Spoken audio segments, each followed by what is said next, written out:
Hello, welcome back. So that was a mistake. I have already read the GeForce 3, but now I did read it 2 times. And I've been out in my kitchen and took some bacon snack chips.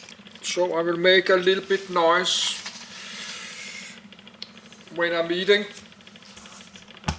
So let's just continue.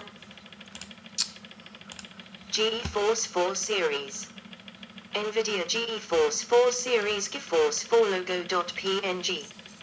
GeForce 4 Series logo Yasida Tifbury 6. 2002 codename NV17, NV18, NV19, NV25, NV28 Architecture Kelvin, Microarchitecture, Card Central Level X Mid-Range at i4200, T4400, T4800 CINT 4600, T4800 API support Direct 3D Direct 3D 7.0 NV1X Direct 3D 8.0 NV2X Vertex Shader 1.1 Pixel Shader 1.3 Opengle Opengle 1.3 History Predecessor GeForce 3 Series Successor GeForce FX Series Support Status Unsupported.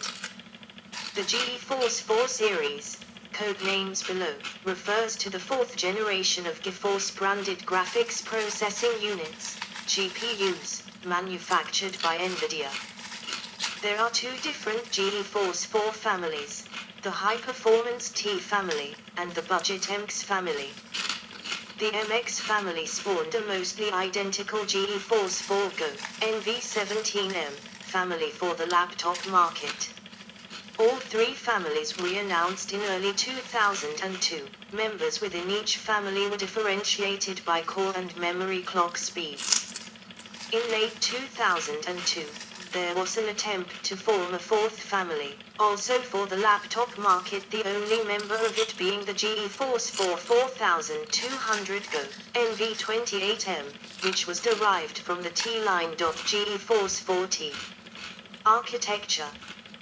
The GeForce 4T, NV25, was launched in February 2002, and was a revision of the GeForce 3, NV20. It was very similar to its predecessor. The main differences were higher core and memory clock rates, a revised memory controller, known as Lightspeed Memory Architecture 2, updated pixel shaders with new instructions for Direct 3D 8.0 support, 3. An additional vertex shader. The vertex and pixel shaders were now known as Infinitefx Engine 2, hardware anti-aliasing, a QVAA, and DVD playback. 1. Legacy Direct 3D 7 class fixed function T and L was now implemented as vertex shaders. 2. Proper dual monitor support, Twin View, was also brought over from the GeForce 2 MX. 4. The GeForce 4T was superior to the GeForce 4 MX in virtually every aspect save for production cost, although the MX had the Nvidia VPE, Video Processing Engine, which the TILAC. Line up. The initial two models were the T4400 and the top of the range T4600. At the time of their introduction, Nvidia's main products were the entry-level GeForce 2 MX, the mid-range GeForce 4 MX models, released the same time as the T4400 and T4600, and the older but still high-performance GeForce 3, demoted to the upper mid-range or performance niche. 1. However, ATI's Radeon 8500 LU is somewhat cheaper than the T4400, and outperformed its price competitors, the GeForce 3 T200 and GeForce 4 MX 460. The GeForce 3 T500 filled the performance gap between the T200 and the T4400, but it could not be produced cheap enough to compete with the Radeon 8500. GeForce 4 T4800, NV28 Ultra.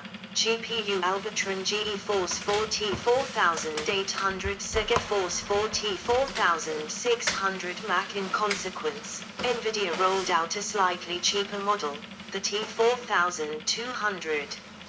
Although the 4200 was initially supposed to be part of the launch of the GeForce 4 line, Nvidia had delayed its release to sell off the soon-to-be discontinued GeForce 3 chips. 5. In an attempt to prevent the T4200 damaging the T4400's sales, Nvidia set the T4200's memory speed at 222 MHz on the models with a 128 MB frame buffer, a full 53 MHz slower than the T4400, all of which had 128 MB frame buffers.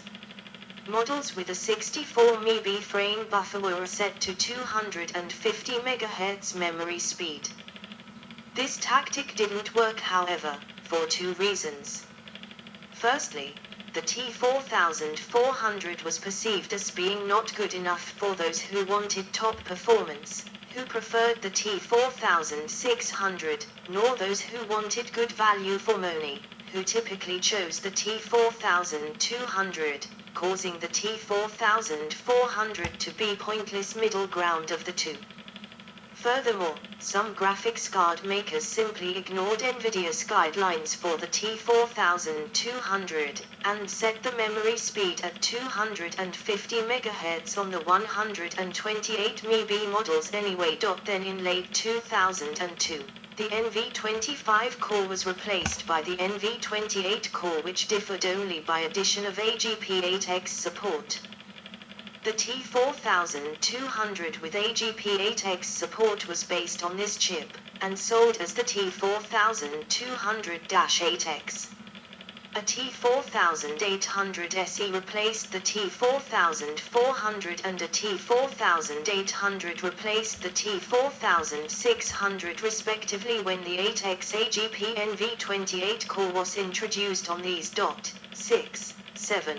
The only mobile derivative of the T-series was the GeForce 4 4200 Go NV28M, launched in late 2002. 8. The solution featured the same feature set and similar performance compared to the NV28-based T4200, although the mobile variant was clocked lower. It outperformed the Mobility Radeon 9000 by a large margin, as well as being Nvidia's first DirectX 8 laptop graphics solution. However, because the GPU was not designed for the mobile space, it had thermal output similar to the desktop part. The 4200 Go also lacked power-saving circuitry like the MX-based GeForce 44X0 Go series or the Mobility Radeon 9000. This caused problems for notebook manufacturers, especially with regards to battery life. 9. Performance. The GeForce 4T outperformed the older GeForce 3 by a significant margin. 1. The competing ATI Radeon 8500 was generally faster than the GeForce 3 line, but was overshadowed by the GeForce 4T in every area other than price and more advanced pixel shader. 1.4. Support. 1. Nvidia, however, missed a chance to dominate the upper range /performance segment by delaying the release of the T4200 and by not rolling out 128 MB models quickly enough. Otherwise the T4200 was cheaper and faster than the previous top-line GeForce 3 and Radeon 8500. Besides the late introduction of the T4200, the limited release 128 MB models of the GeForce 3 T200 proved unimpressive, letting the Radeon 8500 and even the full 8500 dominated the upper range performance for a while. 10. The Matrox Parhelia. Despite having several DirectX 9.0 capabilities and other innovative features, was at most competitive with the GeForce 3 and GeForce 4 T4200, but it was priced the same as the T4600 at $399. The GeForce 4 T4200 enjoyed considerable longevity compared to its higher clocked peers. At half the cost of the 4600, the 4200 remained the best balance between price and performance until the launch of the ATI Radeon 9500 Pro at the end of 2002.11. The T4200 still managed to hold its own against several next generation DirectX 9 chips released in late 2003, outperforming the GeForce FX 5200 and the mid-range FX 5600, and performing similarly to the mid-range Radeon 9600 Pro in some situations. 12.13 GeForce 4MX Architecture. GeForce 4MX 420. Though its lineage was of the past generation GeForce 2, the GeForce 4MX did incorporate bandwidth and fill rate saving techniques, dual monitor support, and a multi-sampling anti-aliasing unit from the T-series. The improved 128-bit DDR memory controller was crucial to solving the bandwidth limitations that plagued the GeForce 256 and GeForce 2 lines. It also owed some of its design heritage to Nvidia's high-end CAD products, and in performance-critical non-game applications it was remarkably effective. The most notable example is Auto CAD, in which the GeForce 4MX returned results within a single-digit percentage off GeForce 4T cards several times the price. Many criticized the GeForce 4MX name as a misleading marketing ploy since it was less advanced than the preceding GeForce 3. In the features comparison chart between the T and MX lines, it showed that the only feature that was missing on the MX was the Infinite FX2 engine, the DirectX 8 programmable vertex art pixel shaders. 14. However, the GeForce 4MX was not a GeForce 4T with the shader hardware removed, as the MX's performance in games that did not use shaders was considerably behind the GeForce 4T and GeForce 3. Despite harsh criticism by gaming enthusiasts, the GeForce 4MX was a market success. Priced about 30% above the GeForce 2 MX, it provided better performance, the ability to play a number of popular games that GeForce 2 could not run well. Above all else, to the average non-specialist it sounded as if it were a real GeForce 4, i.e., a GeForce 4T. The GeForce 4MX was particularly successful in the PCOE market, and rapidly replaced the GeForce 2 MX as the best-selling GPU. In motion video applications, the GeForce 4MX offered new functionality. It, and not the GeForce 4T, was the first GeForce member to feature the Nvidia VPE, video processing engine. It was also the first GeForce to offer hardware IT and VLC, variable length code, decoding, making VPE a major upgrade from Nvidia's previous HDVP. In the application of MPEG-2 playback, VPE could finally compete head-to-head with ATI's video engine. Line up. GeForce 4MX 440. There were three initial models: the MX 420, the MX 440 and the MX 460. The MX 420 had only single data rate, SDR, memory and was designed for very low-end PCs, replacing the GeForce 2 MX 100 and MX 200. The GeForce 4 MX 440 was a mass-market OEM solution, replacing the GeForce 2 MX/MX 400 and GeForce 2T.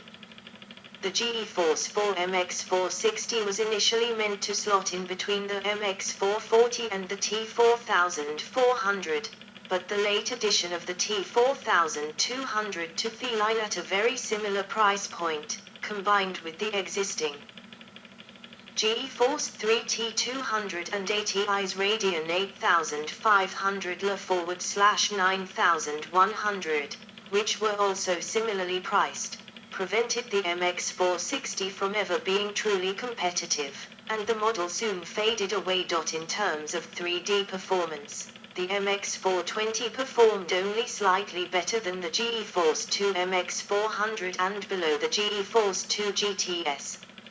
However, this was never really much of a problem, considering its target audience. The nearest thing to a direct competitor the MX420 had was ATI's Radeon 7000. In practice, its main competitors were chipset-integrated graphics solutions, such as Intel's 845G and Nvidia's own Enforce 2. But its main advantage over those was multiple monitor support. Intel's solutions did not have this at all, and the Enforce 2's multi-monitor support was much inferior to what the MX series offered. Nvidia GeForce PCX 4300. The MX440 performed reasonably well for its intended audience, outperforming its closest competitor, the ATI Radeon 7500, as well as the discontinued GeForce 2 T and Ultra. When ATI launched its Radeon 9000 Pro in September 2002, it performed about the same as the MX440, but had crucial advantages with better single texturing performance and proper support of DirectX 8 shaders. However, the 9000 was unable to break the MX440's entrenched hold on the OEM market. Nvidia's eventual answer to the Radeon 9000 was the GeForce FX 5200, but despite the 5200's DirectX 9 features, it did not have a significant performance increase compared to the MX440 even in DirectX 7.0 games. This kept the MX440 in production while the 5200 was discontinued. The GeForce 4 Go was derived from the MX line, and it was announced along with the rest of the GeForce 4 lineup in early 2002. There was the 420 Go, 440 Go, and 460 Go. However, ATI had beaten them to the market with the similarly performing mobility Radeon 7500, and later the DirectX 8.0 compliant mobility Radeon 9000. Despite its name, the short-lived 4200 Go is not part of this lineup. It was instead derived from the T line. Like the T series, the MX was also updated in late 2002 to support AGP8X with the NV18 core. The two new models were the MX440-8X, which was clocked slightly faster than the original MX440, and the MX440 SE, which had a narrower memory bus, and was intended as a replacement of sorts for the MX420. The MX460, which had been discontinued by this point, was never replaced. Another variant followed in late 2003, the MX4000, which was a GeForce 4 MX440 SE with a slightly higher memory clock. The GeForce 4 MX line received a third and final update in 2004, with the PCX 4300, which was functionally equivalent to the MX 4000 but with support for PCI Express. In spite of its new codename, NV19, the PCX 4300 was in fact simply an NV18 core with a BR02 chip bridging the NV18's native AGP interface with the PCI Express bus. GeForce 4 model information. GeForce 4 Go driver support. This family is a derivative of the GeForce 4 MX family, produced for the laptop market. The GeForce 4 Go family, performance-wise, can be considered comparable to the MX line. One possible solution to the lack of driver support for the Go family is the third-party Omega drivers. Using third-party drivers can, among other things, invalidate warranties. The Omega drivers are supported by neither laptop manufacturers, laptop ODMs, nor by Nvidia. Nvidia attempted legal action against a version of Omega drivers that included the Nvidia logo. 15. Discontinued support. Nvidia has ceased driver support for GeForce 4 series. Final drivers. Windows 9X and Windows Me 81. Yes, let's keep the video in one part. Just stop the video.